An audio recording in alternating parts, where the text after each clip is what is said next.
This is Jablam Hockey with your hosts, Peter Wojcicki and Paul Swinbeck.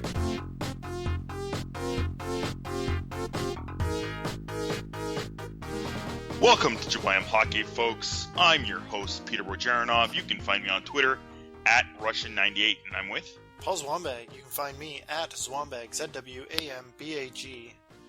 Everybody, what's up? Pete, how's it going?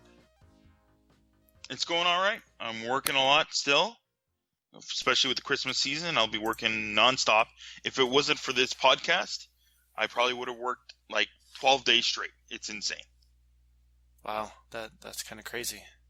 And you're busy too? Very busy. Actually, not busy. I am told to rest and relax. I am on the IR, Peter. Yes, you told me you have an LCL. I have an LCL sprain. That is correct. A lateral collateral ligament sprain.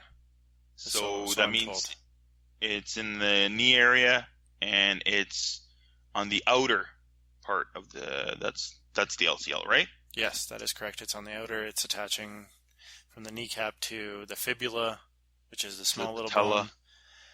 And yeah, it sucks. I am told not to do anything, but it's kind of hard to do when you're chasing around an 8-month-old. So yeah, so be it. I got to wear compression sleeve for 2 weeks, and if nothing helps, then we got to start doing physio, and I can't play hockey for 2 weeks. So that sucks. It's a good thing that I took you off my fantasy team.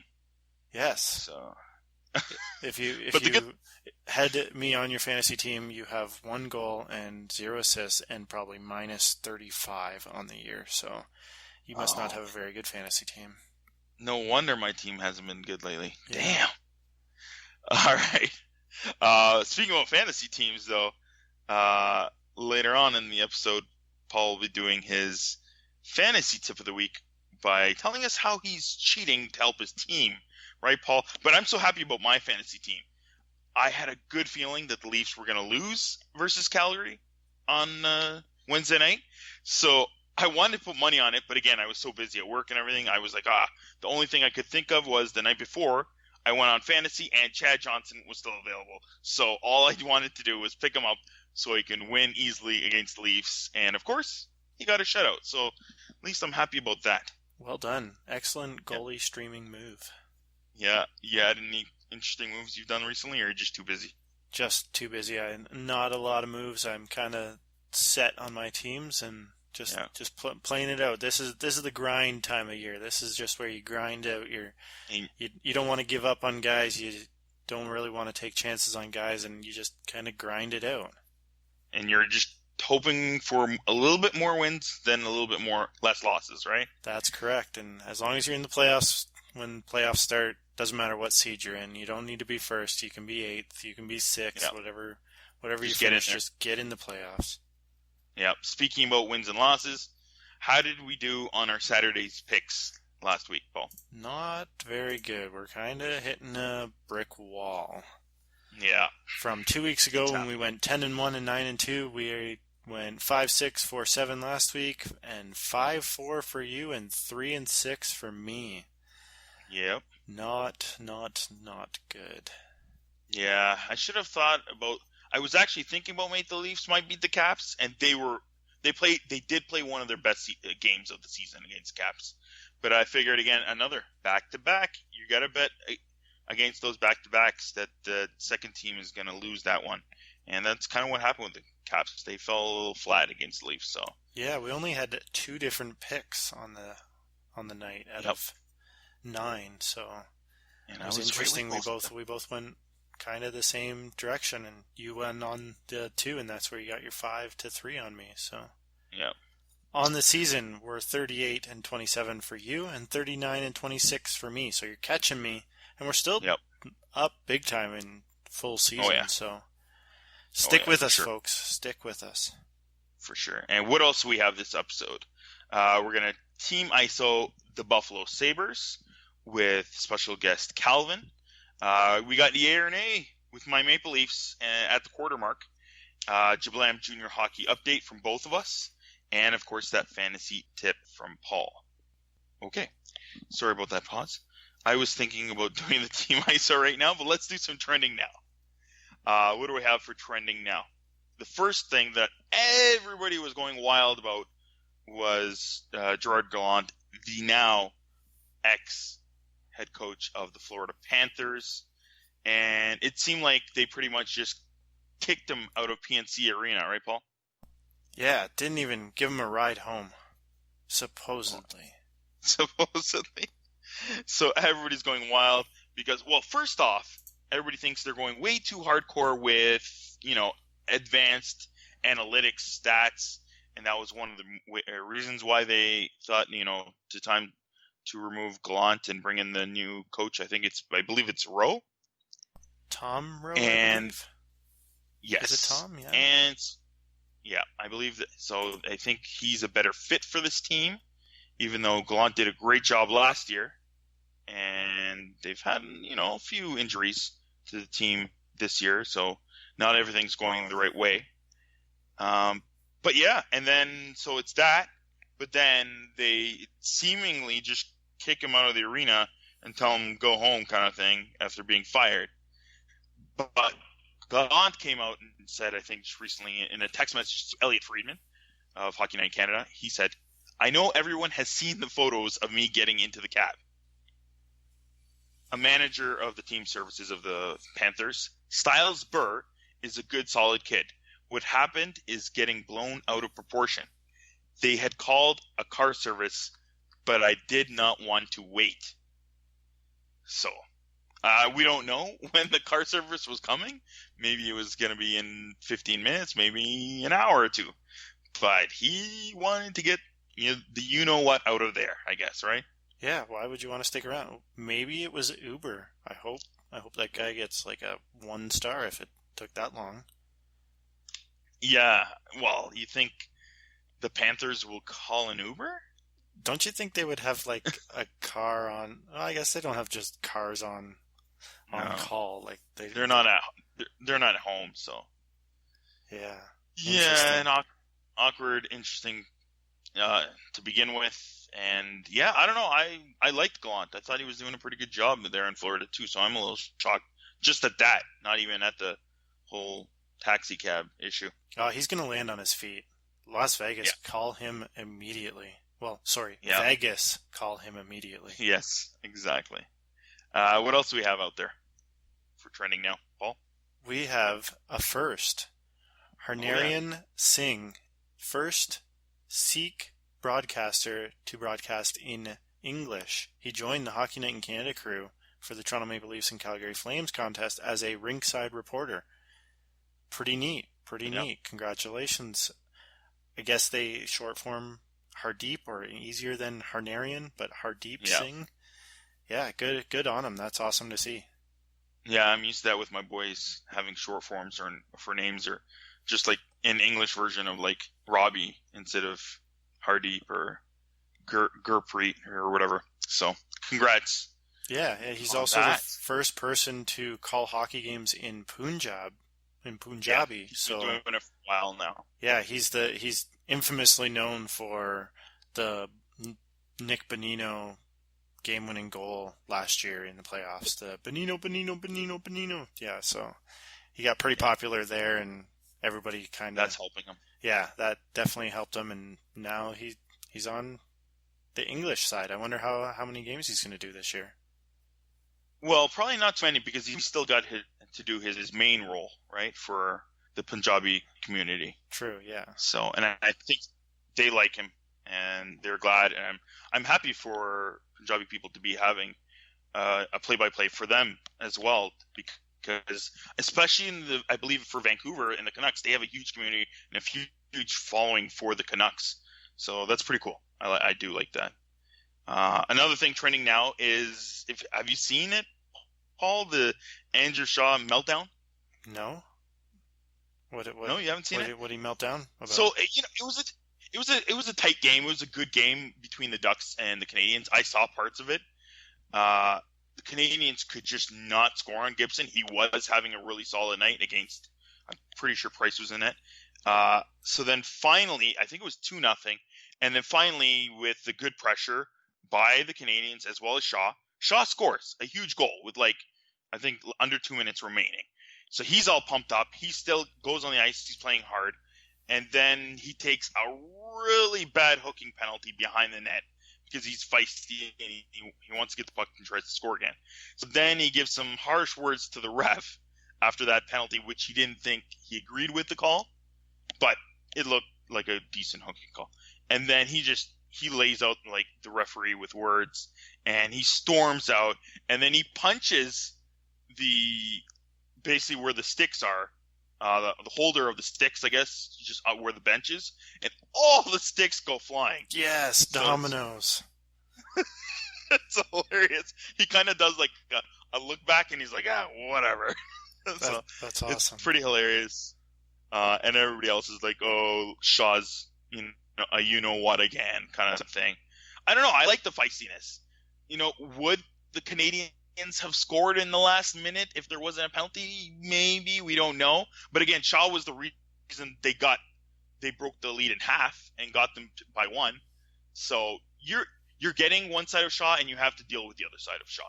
That's just the way he is, right? Yeah. So I don't know. It is what it is. So I still like Shaw, and I do like what he brings to the Canadiens club. So it's pretty entertaining, though.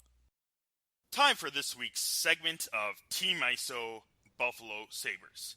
This is where we get into more detail. As you guys know, we specifically go into one team and talk about it. Last year, again, you got our perspective from me and Paul, but this year we're getting analysis, a better perspective of people that are much closer to the team. This week's Team ISO guest is Calvin, and you can follow him on Twitter at Mr_Faded_Glory. Again, Mr. Faded Glory. Calvin is currently writing for SB Nation, usually mostly Sabres, but as well, I believe, some other sports, right, Calvin? Yeah. I actually am a big soccer fan, so I write for the Everton and Juventus blogs too. Perfect. So we're going to tweet that out, Calvin's info, on Twitter, Jablam Hockey as well, and as well on Jablam Hockey on Facebook. So tell us a little bit of your backstory. You were raised in Kenya? Yeah, Peter. So I actually grew up in Kenya, which is as far removed from Buffalo as you can get. Yeah.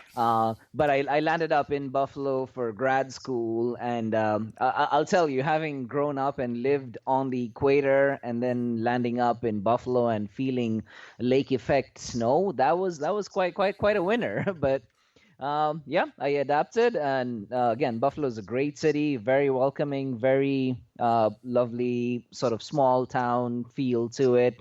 Yeah. And Buffalo's been my adopted home. I live in Boston now, and that's more because of work than anything else. But okay. My wife is born and raised in New England, but I've converted her away from the hated Bruins, and we're Sabres fans, and we do the pilgrimage back to Buffalo about once every year. So yep. So you still have like family or friends in Buffalo? Yeah, lots of friends. Okay. My family is really all over the country. Like I said, I grew up in Kenya, and they're all over the place. So yeah. Aaron, so how did you start following hockey? Well, there's a story about this. There's little to do in Buffalo winters, but watch the Bills lose and watch the Sabres. So that's where that came from. All right. So how long have you been following the Sabres for? So I lived in Buffalo from 2003 through to 2006, which was really a very, very good time to follow Sabres hockey post that lockout, because after that lockout, the Sabres team that came out was playing some amazing hockey. They won the President's Trophy and went 2 straight conference finals trophies. So yeah, that was a really great time to live there. Yep. Was that when the Lindy Ruff and the no goal? No. So no goal was actually 99. So that was So that was before my time. Yeah. So. I got to live that vicariously, still hate Brett Hull, man. Okay. So, hey. Us as Canadians as well are kind of, in the middle with Brett Hull playing for America, kind of more Canadian. So it's kind of awkward for us too, watching him at that time. So a lot of our things that you write on SB Nation I believe you write a 3 stars and 3 goats every week, right? Yeah, Kind of yeah. thing. So, one of the things. Go ahead. Sorry. Yeah. I used to do a video blog with the Leafs, and I called it 3 stars and 3 rocks after every game, and I would talk about guys that were good and guys that were bad. But isn't goat usually considered a good thing? So that's GOAT in all caps with periods between GOAT. Yes. No, I don't know. I feel that the history with that GOAT was with the Sabres jersey in the early noughts, right? Yes, when we had that black, red, and white goat head jersey. Yeah, I have that one. Oh, seriously? I have the La La La Fontaine number 16 of that jersey. Right? Yep. And again, as far as I'm concerned, that was a great jersey. The slug or the Trump hairpiece. Oh yes, that was bad. Please take that away. But yeah, that was terrible. Yeah.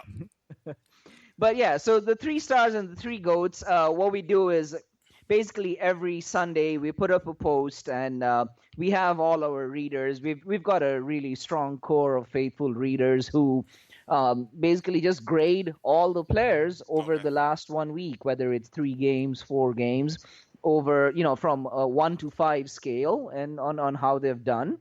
And basically, the top 3 rated guys are the 3 stars of the week, and the guys who haven't done that well are the 3 goats. So, yep. Perfect. So, is Leonard heating up right now? Leonard's injured right now. That's his problem. That is a big problem, and if he is injured. He got injured, last game? Yeah, he got injured last game. So it's, again, with Leonard, right? Even when he's playing well, he just looks so haphazard because he is just not one of those classic Lundqvist, Miller type goalies. His motions are just all over the map, and you're like, he looks like he's playing well because he's making saves, but he's like out of position all the time, and his side-to-side movement is just terrible. I can't say I've seen a worse goalie on shootouts. Yeah, I mean, he does have you can a bad record. Him and get past that forecheck, you're scoring. Wow. Yeah, that's it. Yeah. So you think they should stay more with Nilsson? Well, so here's the funny thing with Nilsson, though, right? Yeah. I think Nilsson was like a plan B or a plan C signing during the offseason. We lost Chad Johnson. We went for Zatkov, and then there was some fiasco where he told us he was going to sign for us on free agency day and then went to LA. But we signed Nilsson, who is like a sub 900 goalie for his career. Yeah. So it looked bad, but then in backup spot duty, he's actually been very, very good. He's made some great saves. He looks in control.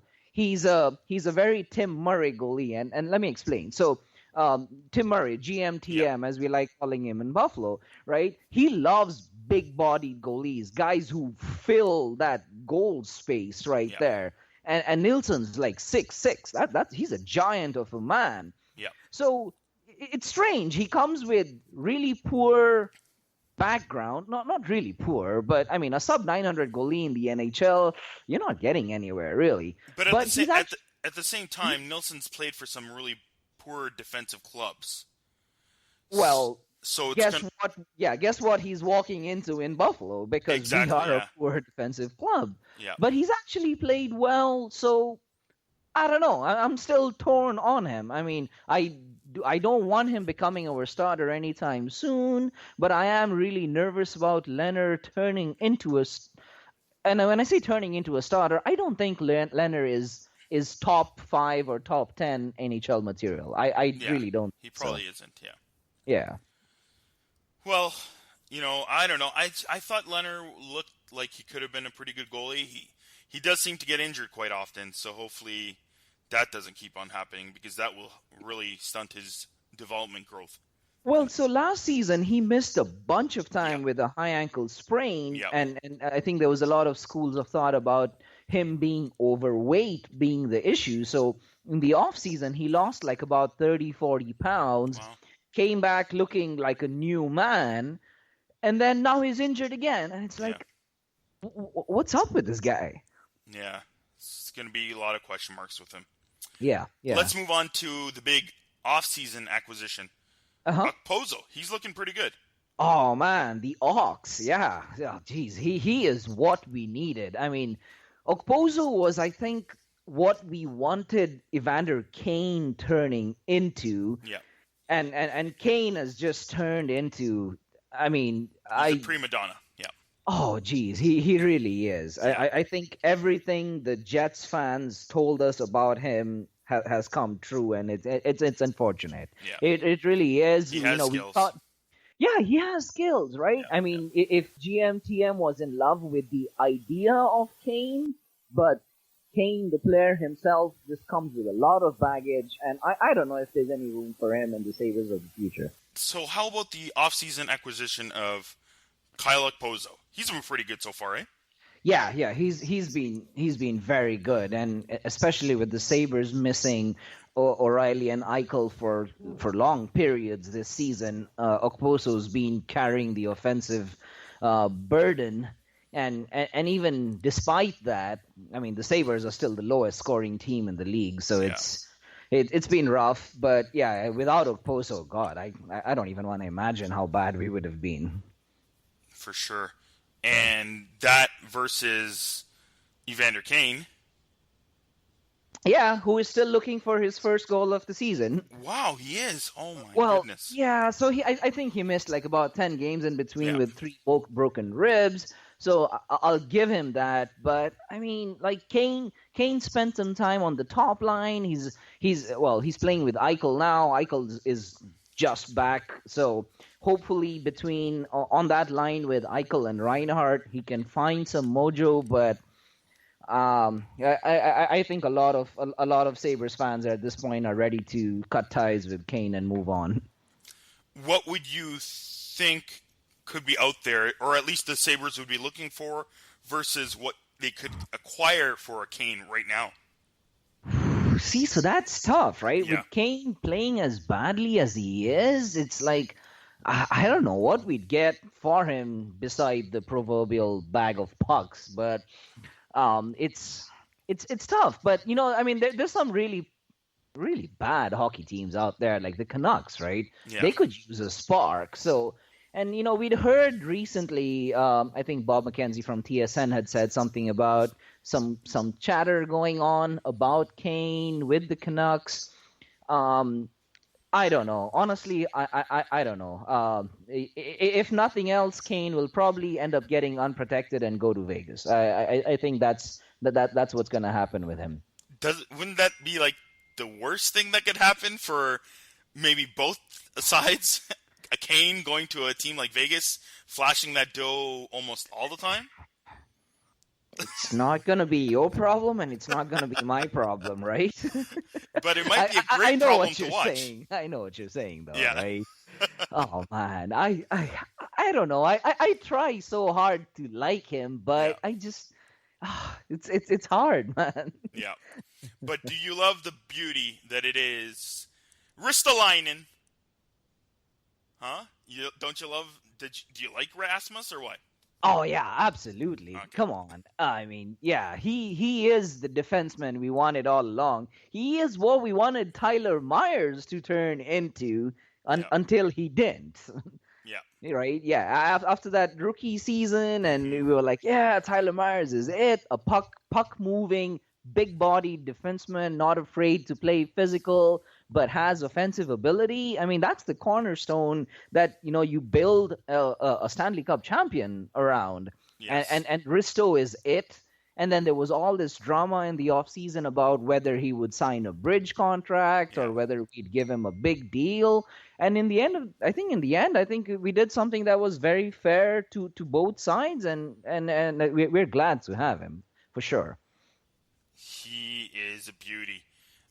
So he looks totally different than what Tyler Myers, obviously. It's funny because I even talked about him last week when I was doing a top 10 top rookie Calder winning seasons. And right. I had Tyler Myers in my honorable mentions. He was just outside of the top 10. That was an amazing rookie season, but he could not keep it up, I guess.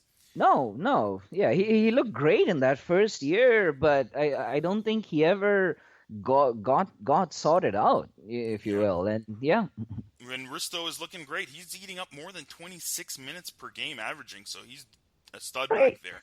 Can you imagine that for someone as young as he is playing such solid minutes? I Yep. mean, where Risto's being held back, and again, Dan Bilsma and we disagree vehemently on this one, but Yeah. I mean, Risto is playing with Josh Georges, like for Christ's sake, like really, get him a real defenseman, get him a real like D-man that can play in the like the classic stay-at-home kind of D-man to Yeah. play with, and Risto's just gonna go from strength to strength. But You think Risto would be better on staying more in the offensive zone with a more stay-at-home guy? That would be a solid fit.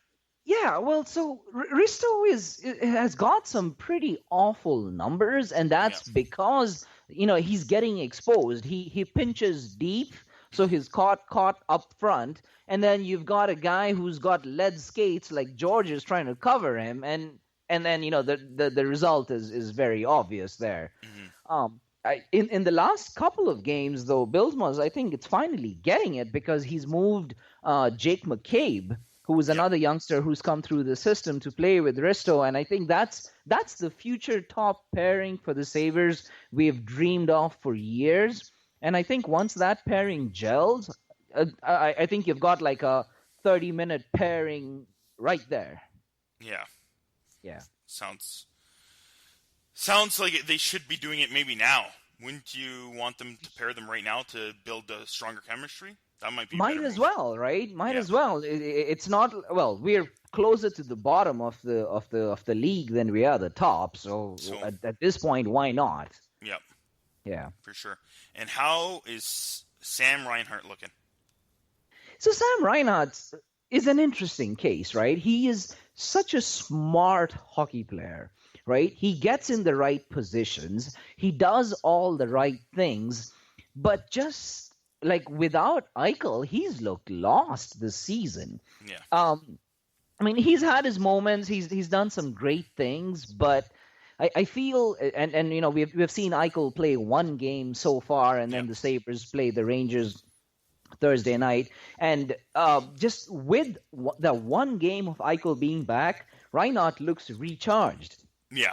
And not just Reinhart, the entire team looks like all rejuvenated. Again, we're averaging less than less than 2 goals a game. We're at like about 1.7 or 1.8. Yeah. That's not going to cut it. That probably cut it way back when we had Hasek in goal, but that doesn't work in the NHL now. Yeah, for sure. Yeah. Is there any up-and-comer or player you think will break out maybe this year? So what's interesting is William Carrier has been used quite often on the top line as the left wing. Oh wow! So he's interesting. Again, another big-bodied physical player. He was a second rounder in the 2013 draft. And we picked him up as part of the trade that sent Ryan Miller and Steve Ott to the Blues. He spent a lot of time in Rochester, the Sabres AHL club, but he's actually spent quite a bit of time up in Buffalo this year. Mm-hmm. I think he's taking his time settling in. I believe he has like 1 goal on the season, but I think as far as up and coming for this season, I would definitely say he's got the edge over a couple of other young players like Hudson Fasching and Justin Bailey, who have also, with all the injury troubles we've had and the way the Sabres have been in tank mode over the last couple of years, these guys have all had a few games under their belts. But I think the young core is looking pretty good. Nice. So you think this season they're going to pretty much tank? Does it look like that? They're going to end up, bottom 3, bottom 5? No. I think Eichel getting injured right at the beginning of the season, and then Kane getting injured, Okposo missing a couple of games, O'Reilly missing a bunch of games. I'm pretty certain at least GMTM and Billsma both thought that this was a year we'd at least be contending for, like a 7th or an 8th place, just make it into the playoffs. Obviously, having those key injuries has put us behind. We are about a quarter way into the season, and we are pretty much bottom dwellers at this point. So it's going to be challenging. Again, I think we have a pretty good team. We have the disadvantage of being that badly sort of injury ravaged at the beginning of the year. It's going to take something special to get us into the playoffs at this point. Yeah, so hopefully they could contend for a playoff spot. I think it's going to be tough. But if they can stay healthy, and Eichel, who is really impactful for them, and the whole team starts playing better, especially just like the Leafs, when you have younger guys that are filling in important roles like a Matthews or a Marner and stuff, the other guys just seem to fit in the right places then. And that seems like just seems like the same team, with the Sabres with Eichel, right? Yeah, absolutely. And so who do you have for guys that are upcoming? So there's like 3 prospects I think Sabres fans are super excited about. First one's a defenseman called Brendan Gooley. So this kid's a 2015 draft. He was a 2nd-round pick. He's playing in the WHL right now. He's playing for the Prince George Cougars. Again, it's you can do a lot of impressive things in junior hockey, and it's like, yeah, sure, been there, done that. But this kid really, he's got something special there. I mean, he's built like a tank. He's ready to play the heavy, physical kind of hockey. Yeah. But when he's got the puck, he's got amazing poise with it. His positioning, he just even without the puck and everything, he's great. I'm going to go out on a limb and say he's going to have the same effect next season that Ghost Bear had for the Flyers last season. Wow, that would be amazing. Yeah.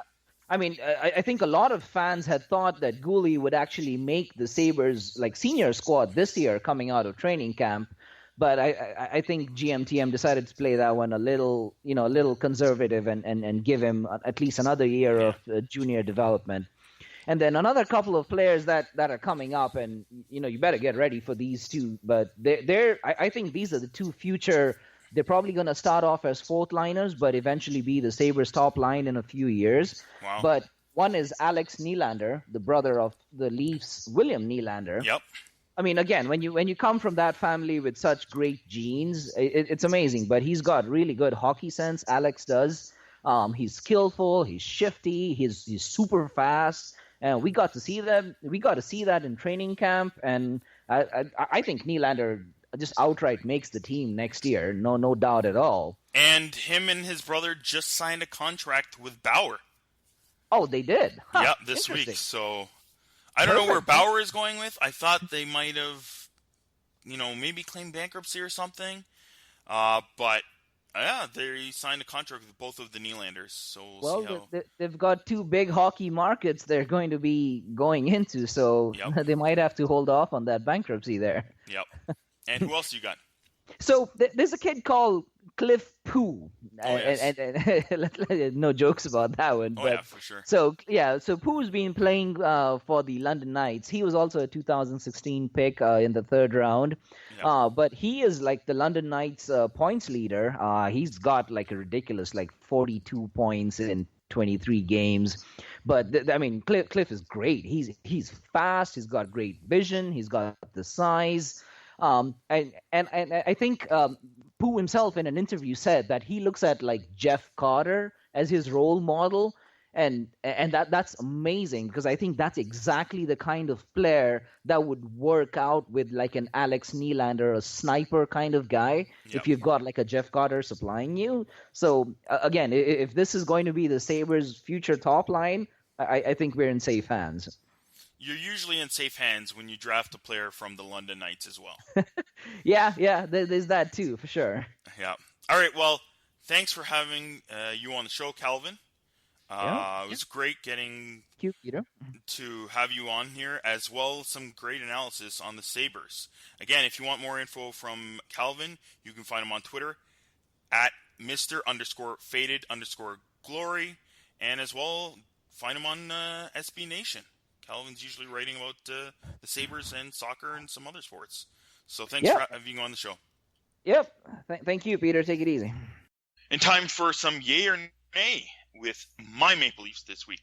Paul did his Penguins, and I'm doing the Maple Leafs at the quarter mark. Last year we did report cards, but this year we want to do yay or nay. So basically, like top headlines, top things that people are talking about, and I'm going to yay or nay them for the Leafs. One of the big ones is, will Matthews win Rookie of the Year? Right now, I'm leaning on nay. This one's really early to tell, and there's a lot of competition right now. We've got Laine, we've got Marner still as well playing on the Leafs. Werenski's playing great on the back end. Murray for the Penguins is dominating, and there's so many more that could still storm up and have great seasons. And of course, Matthews still has a great chance. But I'm saying nay just because I'm saying he's got, at the moment, a 25% chance of winning it. So to me, it's an A. Is Matthews a bust? Yes, it's insane. People are actually online saying Matthews is a bust. He's bad. He's horrible. Hell no. It's a big nay. He's an amazing player. They should be blocked. I wish I brought it up right now. I'll try to find it. But there's one guy that was comparing him again to McDavid. You cannot compare McDavid to Matthews. McDavid, as I'm going to say, he's a 1 in a million. Matthews is a 1 in 100,000, kind of, as you can say.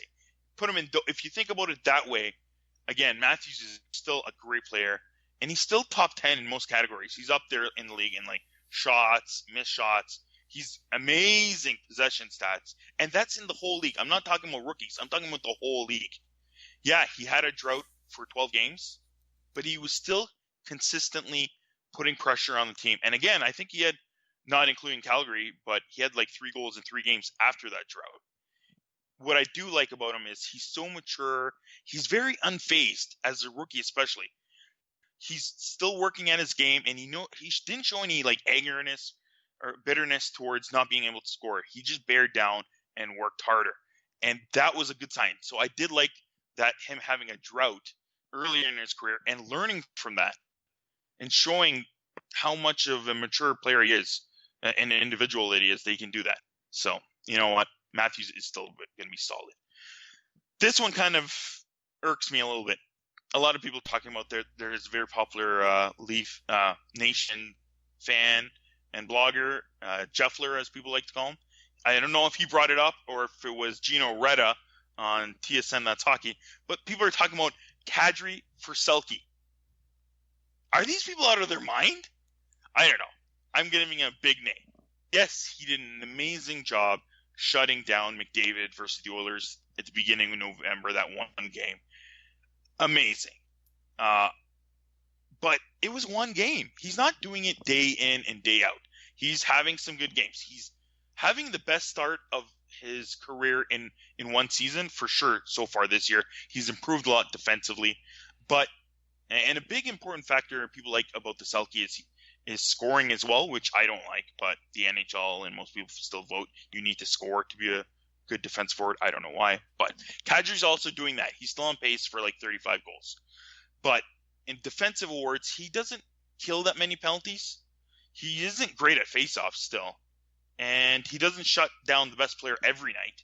There's still nights versus Ovechkin and Crosby, and the list goes on where he's not shutting them out. So he's improved a lot defensively, but in my opinion, he's not at Selke nominated worthy. Another one, Anderson. Isn't a good goalie. Nay. He started the season horribly, and a thing I don't like about Anderson is he isn't very good at all coming out of his crease. Maybe you can say that about a lot of goalies, but specifically Anderson is one of them. But in the last 6 games, he's .930 or better. So he's more focused in concentrating and staying back into his net. A lot of goalies aren't like that type where they need to stay deep in their crease, but Lundqvist is one of them, and Anderson is another. When he stays deep in his crease and he's more settled, he's very good at moving left to right and getting his pads on saving most of the pucks at the net. Great quick reflexes. So he's very good at that, and that's all he needs to do is stay in the crease, and that's what he's been showing in the last 6 games. And the other thing I do like about him, I haven't seen him allow, and I hope I don't break any curses, I haven't seen him allow any awful goals. In the past, with Leaf goalies, we've seen them. Haven't seen yet one really big bad one from Anderson yet. A big one a lot of people think about is Babcock has favoritism. I would say yay, but don't most coaches have favoritism on their players? Fans are upset that Corrado gets a little playing time, and then Hunlack gets a lot.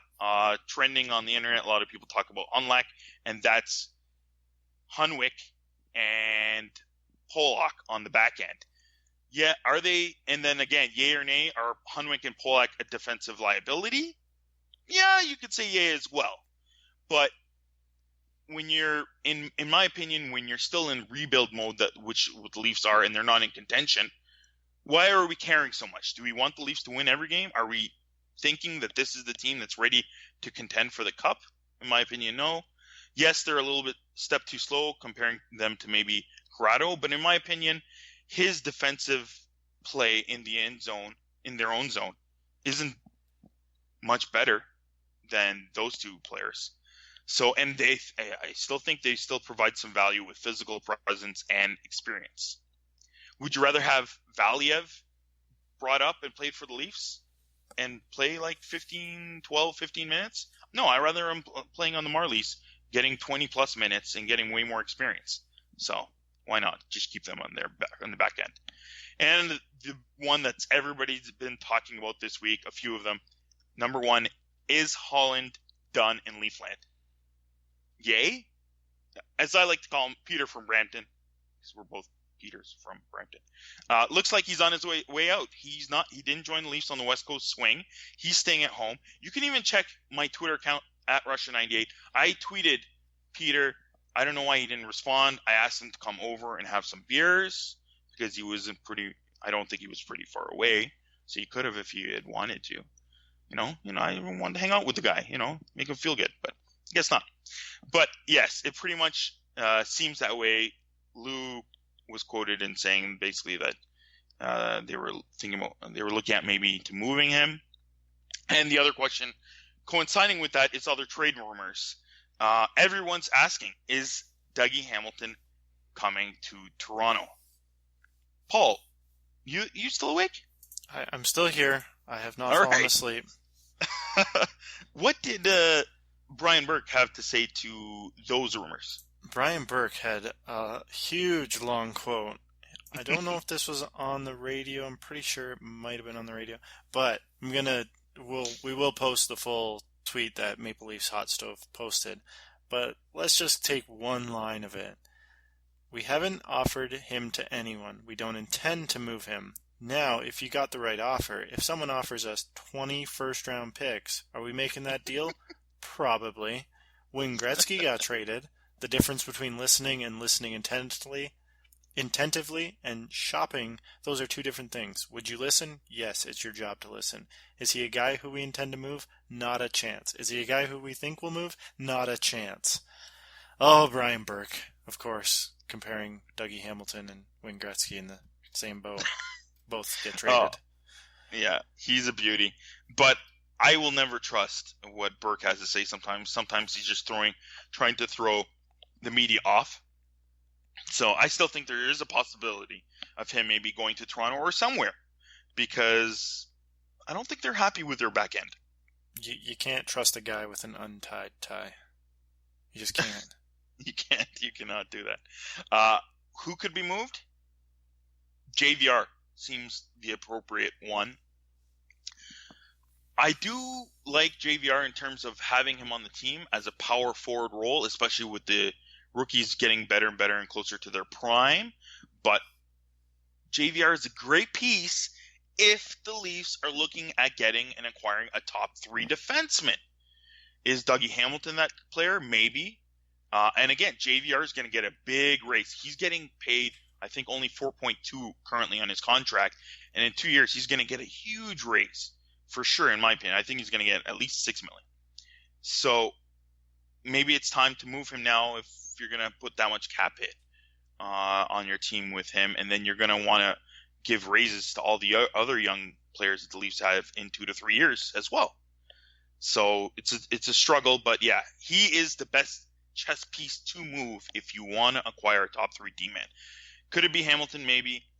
In my opinion, I'd rather go with Hamonic, but that's me. Maybe he might require more, but we'll see.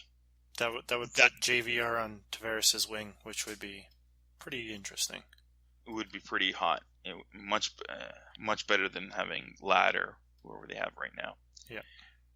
So, all right, Paul, what do we have for Jablam Junior Hockey Update? Well, we're going to give you CHL Top 10 rankings have come out.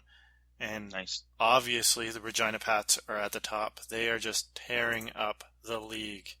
It's unreal. Prince George was at the top, and they dropped to 6th overall, which is a pretty big drop. But Regina Pats are 17-2-4 with 38 points.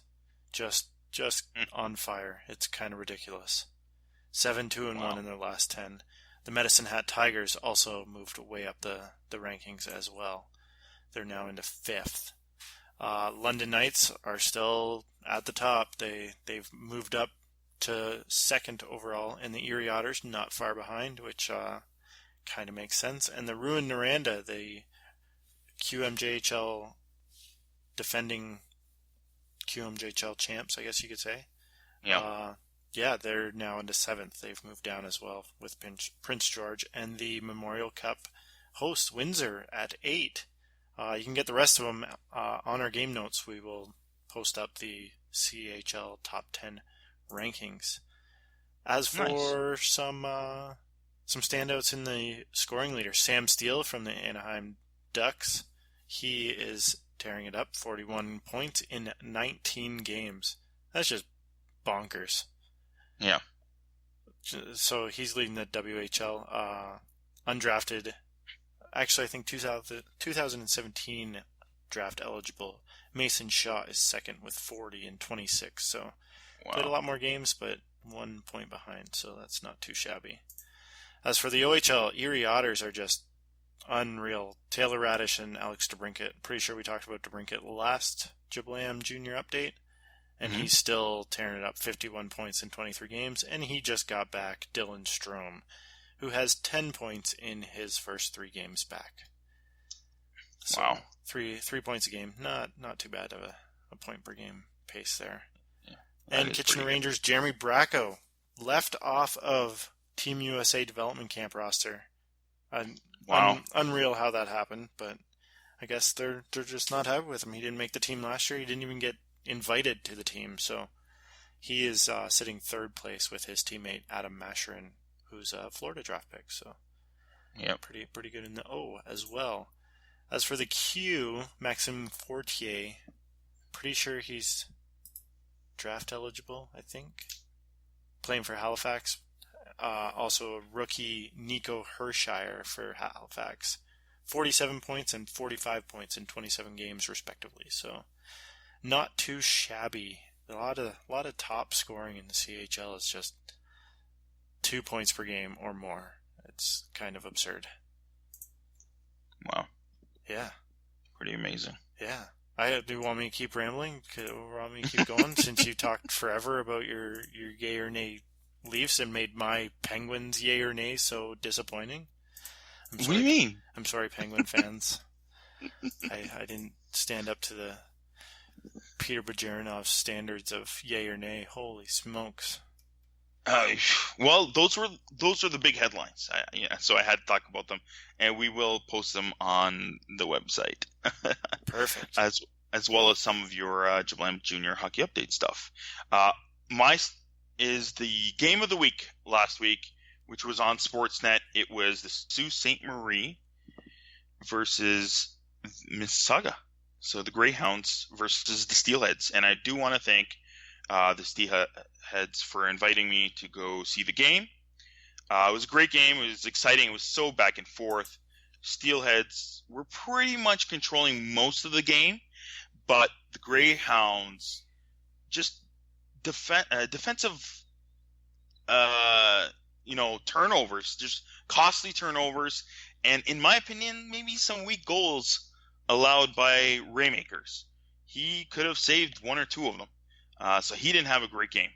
But standouts for me were maybe even not even the top three, because Harrogate had 2 goals, and in my opinion, both of them were because of really bad turnovers and weak goaltending, so he did end up getting 2. But I did like how Bourne played on the defensive end. McLeod was a good leader for the Steelheads, but he didn't show up too much on the ice that night.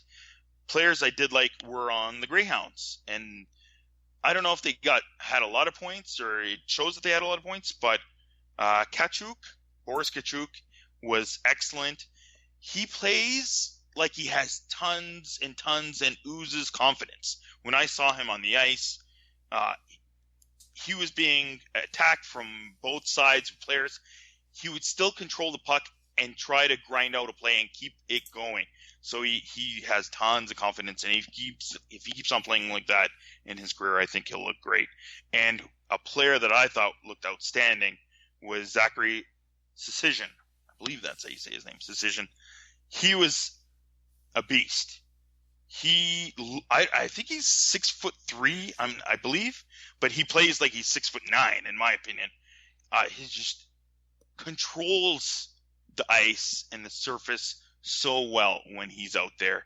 He controls the play. I don't think he's putting up that many points as you would see, but I think he's still a rookie, so he's going to get better and better, and I wouldn't be surprised if he ends up being a first rounder for the NHL. I don't think. Here you go, Peter. You ready? You think he's going to be a first rounder?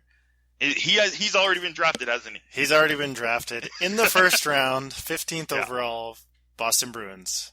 Remember when they had all those back-to-back-to-back picks? He was one of them. With, I think, Jake DeBrusk and can't think of the other guy.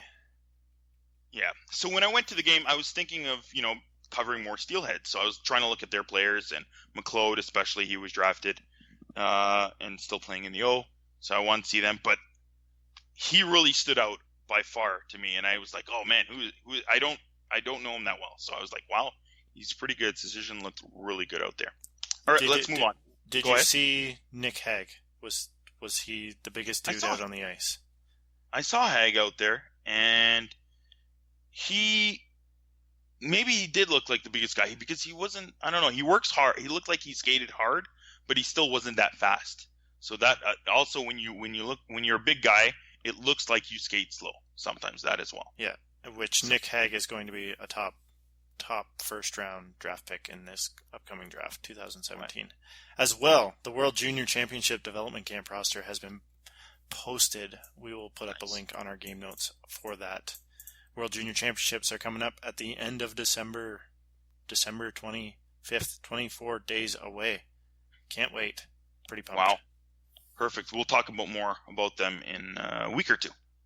So, Paul, do you have a fantasy tip, or is it a fantasy cheat? Well, I don't. You're insulting my fantasy prowess by keep calling it a cheat.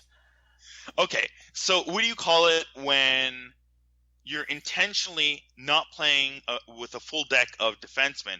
So I think we're supposed to have 5 or 6 defensemen, and you're intentionally leaving 2 spots empty so you can have forwards to put up more points. Yeah. So what I'm doing is not taking a defenseman. The only defensemen that are available, I didn't draft enough defensemen because all the guys that I wanted were gone. You don't want a defenseman that's like a 30-point player because he's not going to be useful. Why not get a 45, 50-point player to take that position and just rotate them in. So I went with 4 solid defensemen. I got Ekman Larsson, Gosper, Hedman, and Werenski. I kind of took a gamble on Werenski. I thought he was going to be pretty good. Yep. And I left my last 2 spots empty because all that's left is maybe potential of 30 to 35 point guys. I don't want a 30 to 35 point defenseman on my team. So I left them empty, and I picked up Panic for now because he was hot. I'm probably going to drop him because he's kind of cooled off. But I don't like having defensemen that are ranked above the 200 mark in Yahoo. Mm-hmm. Last year, 40 defensemen were ranked above 200. In our league, 12 teams, 6 defensemen per league. That's 82 defensemen. Mm-hmm. Only 40 of them, half of them are in the top 200 players. Have you looked at the projections in terms of those forwards that you've added that are your, whatever, I guess, your 10th or 11th forward, and you only have like 6 or 9 playing? How many games will they play, and their percentage of, points that you're going to get from them? Are they going to be that much higher than having a defenseman for a full 82 games? I believe, yes. Yes, it will. Well, are you guessing, or did you look into this? I am guessing, but I've also gone into look at, I'm pretty sure, forget who does it, Steve Laidlaw, or there's somebody out there that does a quiet night schedule. So Anaheim plays a lot of Sunday night games. Chicago plays a lot of off night games.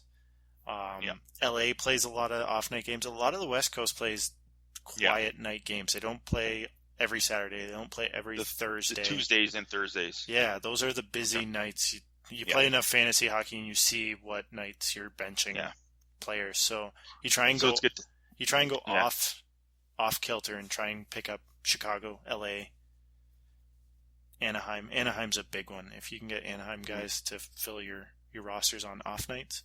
So a decent third line guy is better than that kind of guy that's going to play those off games. Yeah, exactly. And I definitely have researched into the schedule side of things. Yeah. So I think it's coming out on top with more forwards. And there's injuries like TJ Oshie. We don't have maybe we do have an IR spot, but TJ Oshie's out. He's not on an injury report, so he got to keep him on the bench, and that takes up a bench spot. So I would have to drop him if I wanted to pick up a defenseman, and I'm not dropping Oshie for a defenseman below 200. So I don't consider it cheating. I consider it playing in the means of your league settings. Yeah. So if you guys out there could do that, maybe try it. See if it works for you. It's working for Paul, playing more forwards and leaving a defensive spot or two open, because if they're out of the top 200, why even have them, right? Exactly. Perfect. Cool. And that's it for this episode. Next episode, we'll try to do another Team ISO. We'll have a poll, a new friendly bet, and some more trade rumors. We'll see you then. But also remember to subscribe, rate, and review us on iTunes for our podcast. And check out the game notes while you're listening to the podcast. It's always great, and it's hilarious to see some of the things that we're talking about right in front of you, especially with the videos or quotes from Brian Burke. All right. See you next week, guys. Bye.